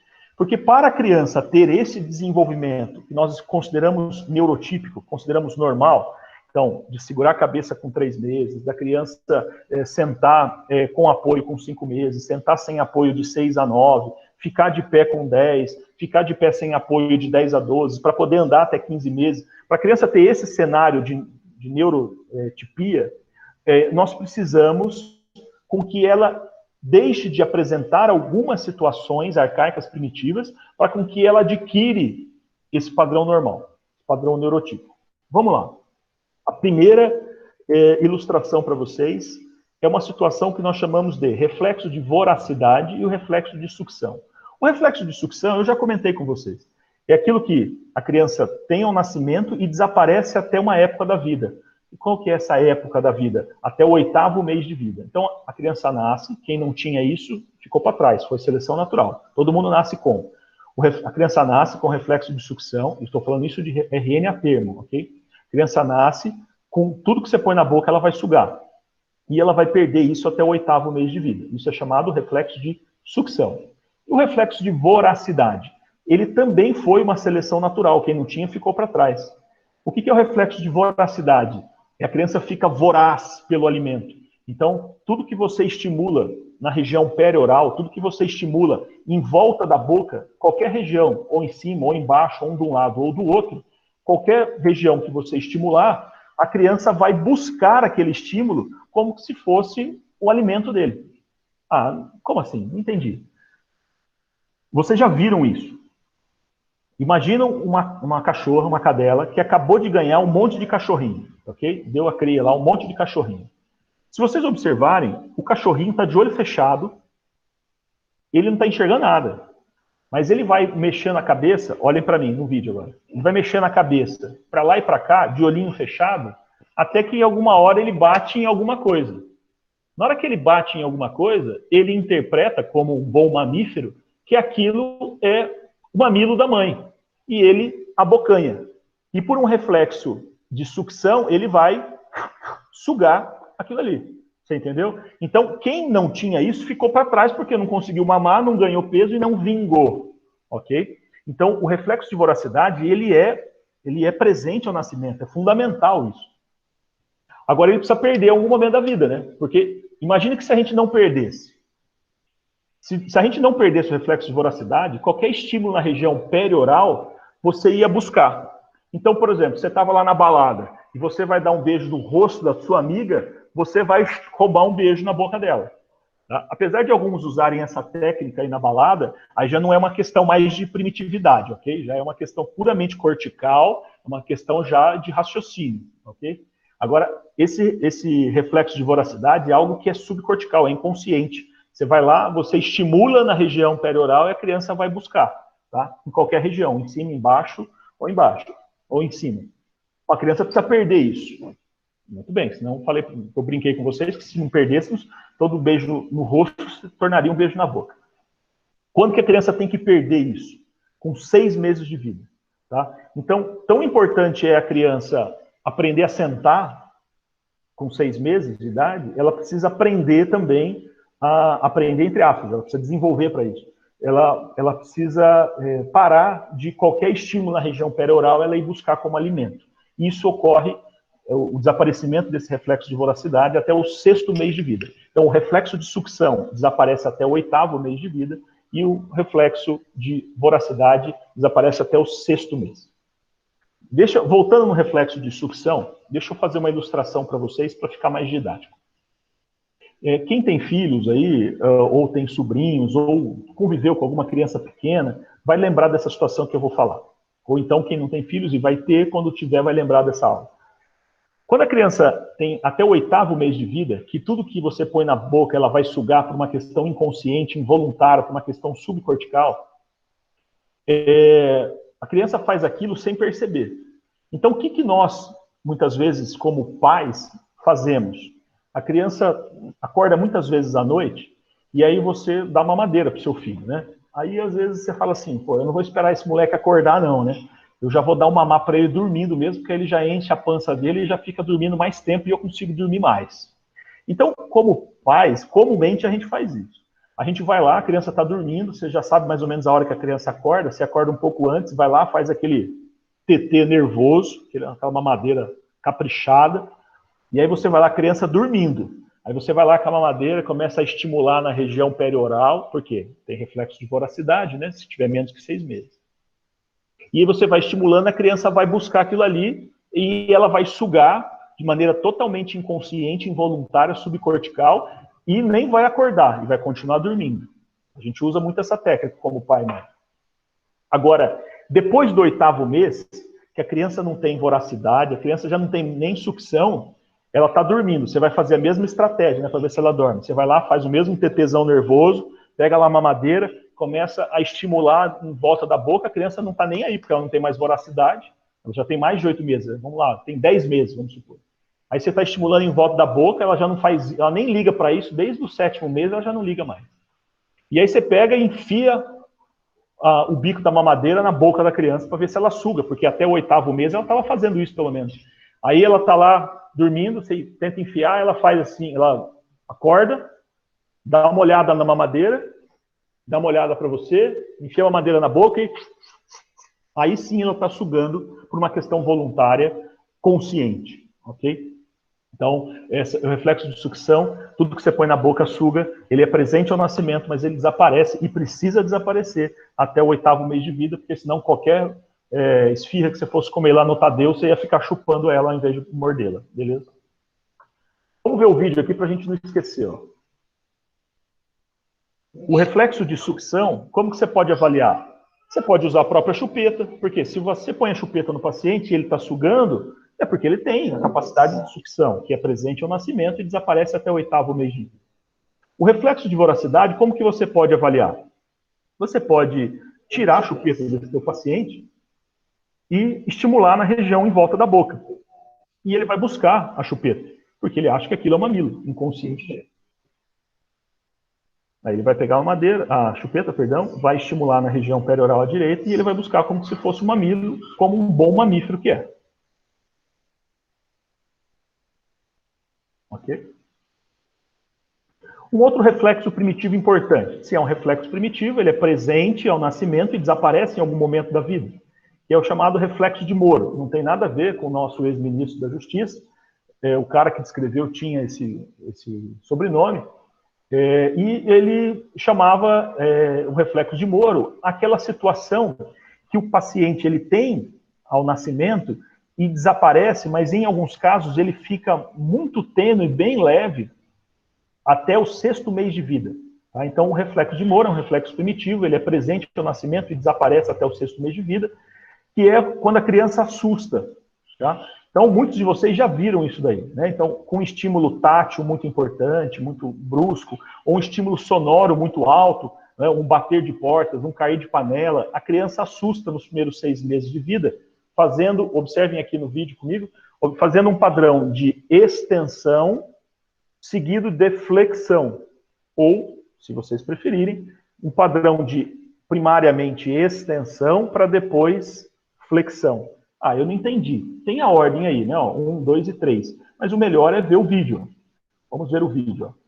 Com uma queda abrupta de aproximadamente 20 centímetros, é isso que a técnica nos sugere, com uma queda abrupta de 20 centímetros, a criança vai fazer esse movimento. Observe de extensão seguido de flexão, ou, se preferirem, um padrão de abdução seguido de adução. Eu acho que da outra vez que eu fui explicar, eu falei a mesma coisa as 2 vezes. Se falei, perdão. Então, reflexo de Moore.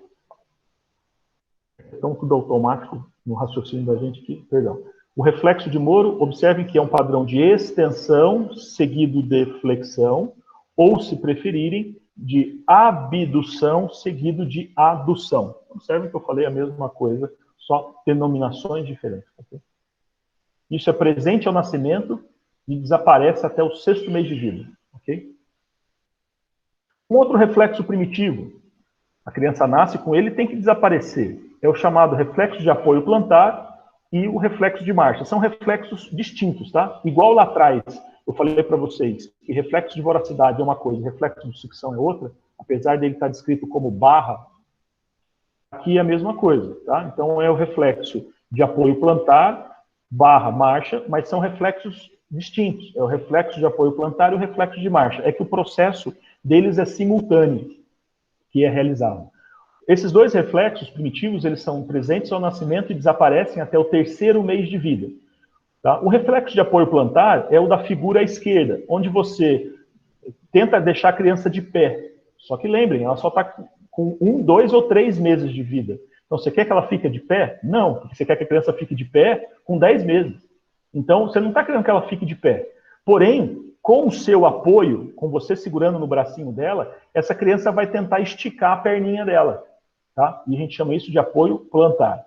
O reflexo de marcha, essa mesma criança, se você coloca ela à frente, você joga o tronco dela à frente, aumentando a gravidade, a tendência dela é colocar uma perninha na frente da outra, que é o que nós chamamos de reflexo de marcha.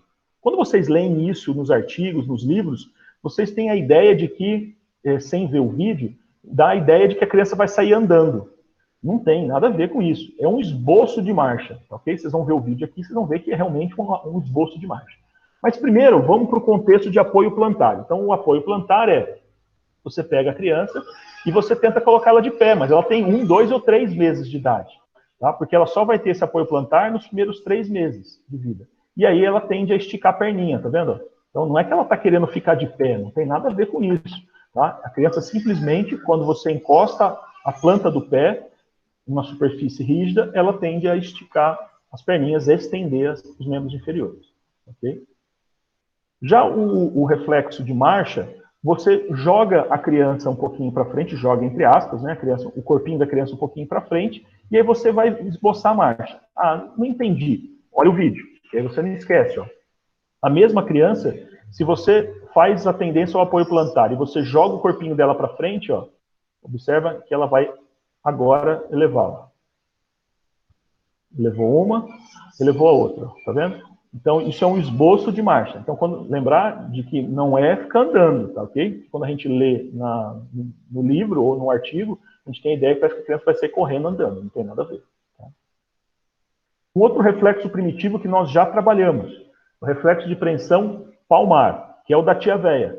Tudo que você coloca na palma da mão da criança, ela vai apertar, ela vai prender, que é o que chamamos de reflexo de preensão palmar, presente ao nascimento e desaparece até o 3º/4º mês de vida. Por quê? A partir do 4º mês de vida, começamos o quê? A coordenação. E para você conseguir iniciar a evolução da sua coordenação motora, você precisa perder essa habilidade, essa função primitiva de que tudo que você põe na mão você fecha. Você vai até fechar, mas se você quiser, ok? Reflexo de preensão plantar é o mesmo princípio, só que é na planta do pé, como o próprio nome já fala, né? Preensão plantar. E lembrem, se o desenvolvimento, se a mielinização, ela ocorre no sentido cefalocaudal, obviamente a preensão plantar, ela vai ser depois da palmar. Então, primeiro você perde a preensão palmar para depois perder a preensão plantar. Que é quando? Até o 9º mês de vida.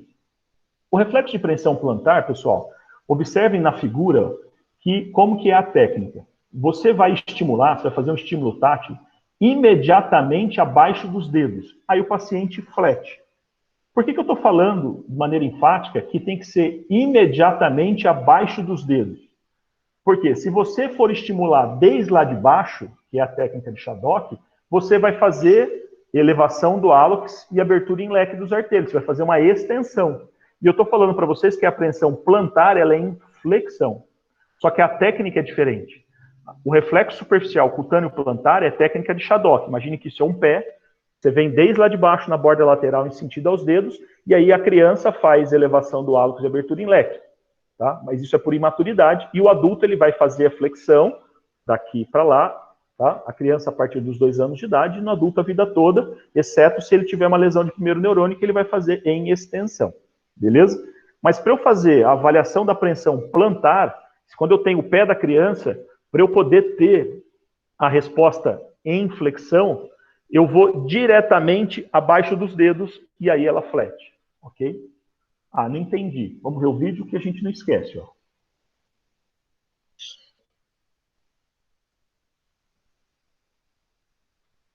Aqui ele está analisando a preensão palmar primeiro, presente ao nascimento e desaparece até o 3º, 4º mês de vida. Tudo que você encosta na palma da criança, ela tende a fechar.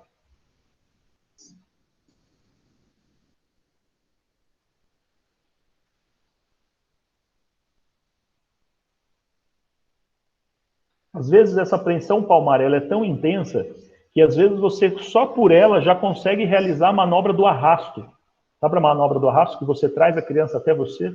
Muitas vezes isso já é o suficiente. Ó. Isso é uma preensão palmar muito bem vista. Ó. Observem lá à esquerda, principalmente do examinador. E aqui, observem que a técnica, ó, você não vem desde lá de baixo, ela é imediatamente abaixo dos dedos. Ok? Bom, aqui é só uma citação, porque não dá para a gente esgotar o assunto, está acabando a aula já, tá, pessoal? Para quem está cansado. Aqui a gente vai citar algumas coisas que é importante vocês saberem, que elas, a gente não vai esgotar totalmente o assunto, mas existe dentro do conceito de evolução neurológica os reflexos posturais. O que são isso? Os reflexos posturais, eles se iniciam entre 8 e 12 meses de vida. O mais primitivo deles é o apoio lateral, ou também chamado de apoio positivo. É aquele que o paciente, para poder ficar sentado, ele se apoia do ladinho, que é o chamado tripé, ok? Que é a figura à esquerda de vocês. Tá? Isso é um reflexo postural. E o reflexo à direita, chamado reflexo de paraquedas, é quando você finge que vai jogar a criança ao chão e ela se protege. Então, observem que este reflexo postural de proteção, ele tem que ser desenvolvido, isso já não é um reflexo primitivo, tá, pessoal? É chamado reflexo postural. Ele tem que ser desenvolvido, adquirido, até 1 ano de idade. Então, até 1 ano de idade, tudo bem, se você pegar a criança, fingir que vai jogar ela no chão, ela não colocar o braço para se proteger. Agora, a partir de 1 ano, ela precisa disso, isso é fundamental, ok? Outra situação extremamente importante para vocês é saber quando que a criança muda de decúbito. Quando que a criança consegue mudar e rolar sozinha? De 3 a 5 meses. Mas por que é importante você ter essa informação? Vou dar um exemplo para vocês. Você está de plantão e aí de repente chega uma mãe desesperada porque ela tem um bebê de 2 meses de idade, o bebê dela tem 2 meses, e ela deixou o bebê, segundo a mãe, ela deixou o bebê dormindo na cama de casal dela e do marido, e ela foi tomar banho, porque a criança estava dormindo, ela foi tomar um banho rapidinho. Quando ela voltou, a criança, segundo a mãe, ela caiu da cama sozinha. E a mãe encontrou ela caída no chão. Você vai acreditar nessa mãe? Não.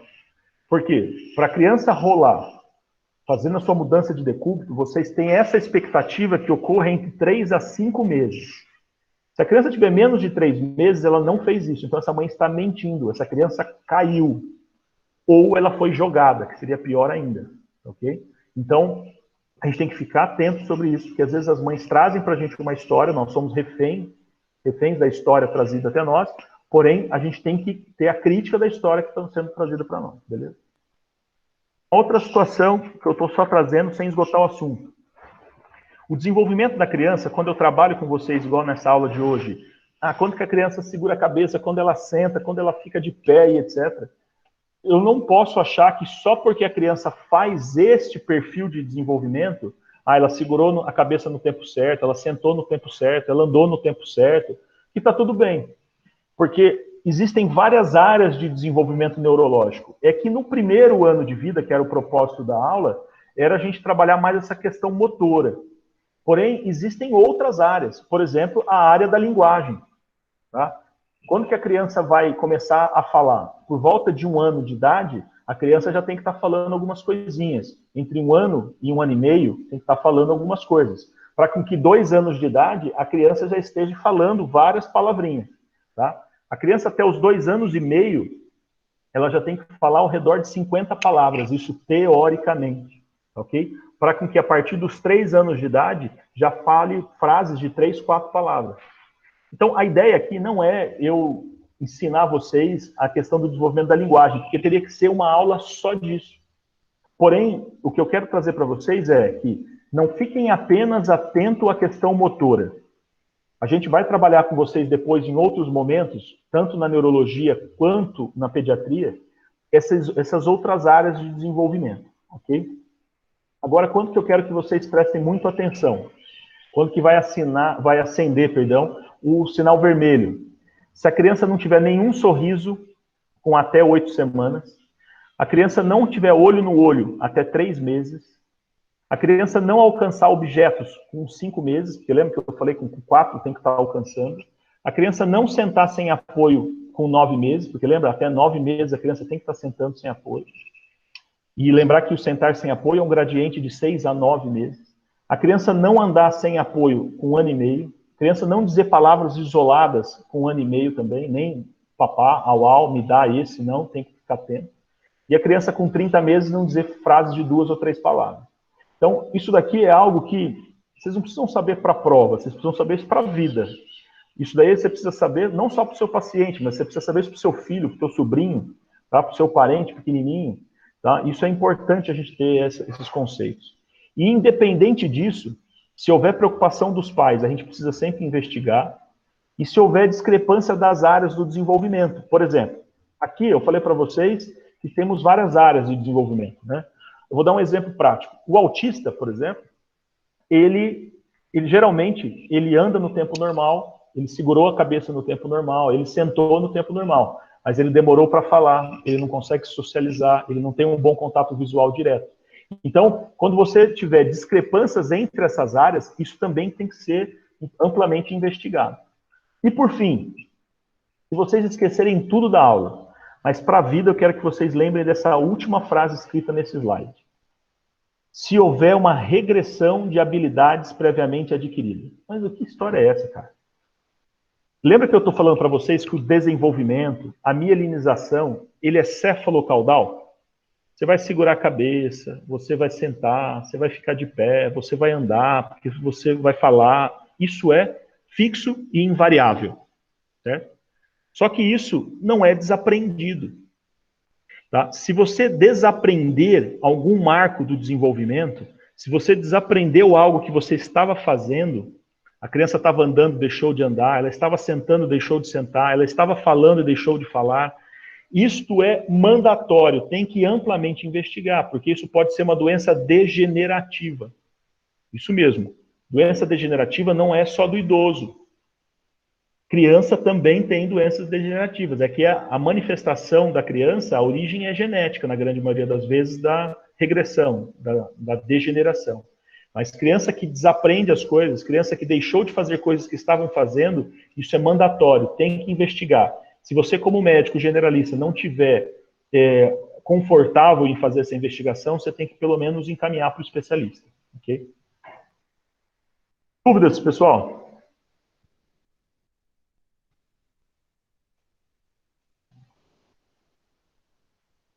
Se alguém tiver alguma dúvida, pode abrir o microfone e fazer a dúvida, e fazer o questionamento, ou então até mesmo escrever no chat, porque agora eu voltei aqui, eu posso continuar acompanhando aqui o chat de maneira mais íntegra.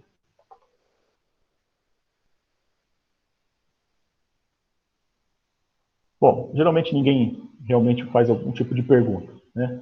Bom, mas o que eu quero que vocês se atentem dessa aula? Tá? O que é importante? Vocês precisam ficar focados na questão neurológica. Tá? Óbvio, nós estamos discutindo neurologia no Clínica Médica 2. Então, vocês precisam ficar atentos aos principais marcos do desenvolvimento.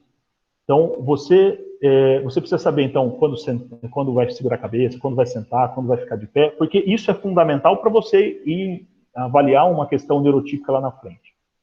Uma outra situação, tem que saber esses reflexos primitivos, porque tem que saber quando é que vai desaprender algumas coisas, que isso é extremamente importante, tá? Agora, deixa eu responder uma pergunta aqui da Giovana. A Giovana pergunta quando eu falo RN a termo. Desculpa, às vezes eu vou falando muitas coisas, porque como eu trabalho com vocês do 6º termo até o 12º, então às vezes eu vou falando de uma maneira que eu me perco se eu estou falando com vocês do 6º ou se eu estou falando com os meninos do 6º ano. Mas é o seguinte, obrigado por ter feito esse questionamento, porque às vezes é de várias outras pessoas. O RN a termo, ele é isso mesmo que a Beatriz respondeu. É quando a criança nasce de tempo normal. Então, esse termo, RN, é de recém-nascido. O RN a termo é de tempo adequado, é de tempo certo. E qual que é o tempo certo? Apesar da gente falar de maneira popular que é os 9 meses, igual a Bia colocou ali, que não está errado, está correto. Nós consideramos como médicos as crianças recém-nascidas a termo, então que ficaram de tempo normal dentro da barriga, de 37 semanas para frente. Então, as crianças que nascem de 36 semanas, incluindo a 36, para trás, então 36, 35, 34 e assim por diante, são os prematuros. É lógico que um prematuro de 36 semanas é completamente diferente daquele de 32 semanas. Tá? Mas, por hora, os 37 semanas para frente, então, que seria os 9 meses, a gente considera todos eles com o mesmo perfil de exame neurológico. Então, RN a termo, respondendo e reiterando a pergunta, ficou no tempo normal dentro da barriga, os 9 meses, ou pelo menos 37 semanas. Beleza? O Lucas perguntou se eu vou disponibilizar a aula. Sim, agora de manhã eu já estou disponibilizando ela, só vou fechar aqui e eu disponibilizo no Aprender. Mais alguma outra dúvida? Pode abrir o microfone ou escrever no chat.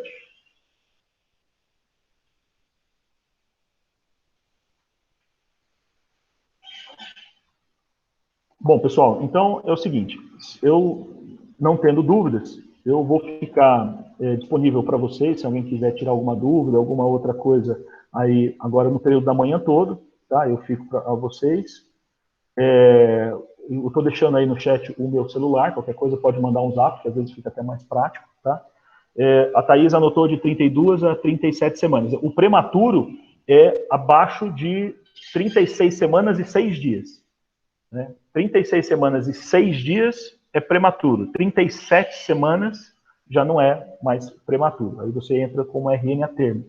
E todas as crianças abaixo de 36 semanas e 6 dias, todos eles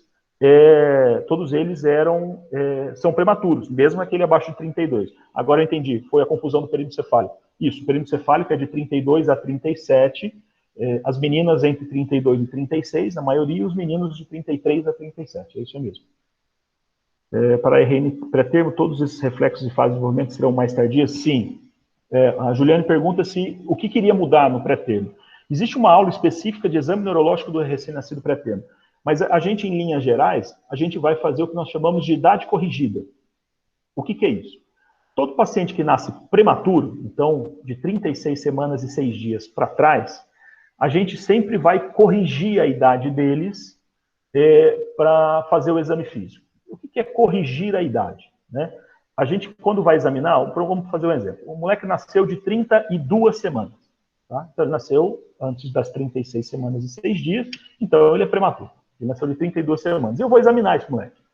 Quando eu for examinar ele, eu vou ter que corrigir a idade dele. O que é a correção da idade?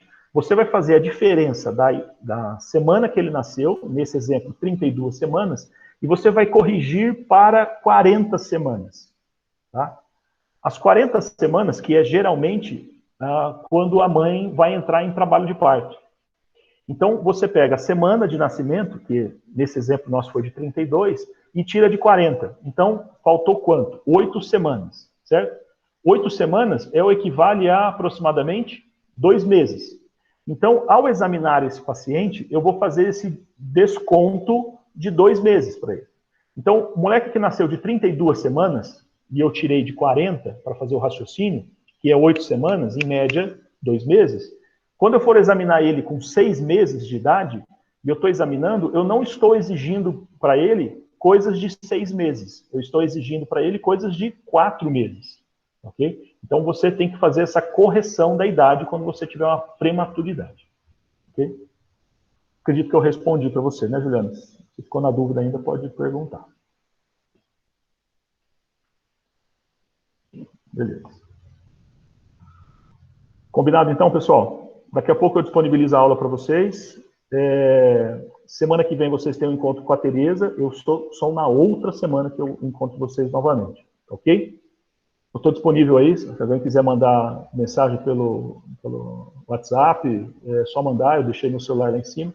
E pode mandar, não só hoje, mas qualquer outro dia aí. Beleza, pessoal? Uma boa terça-feira para vocês aí. Um abraço.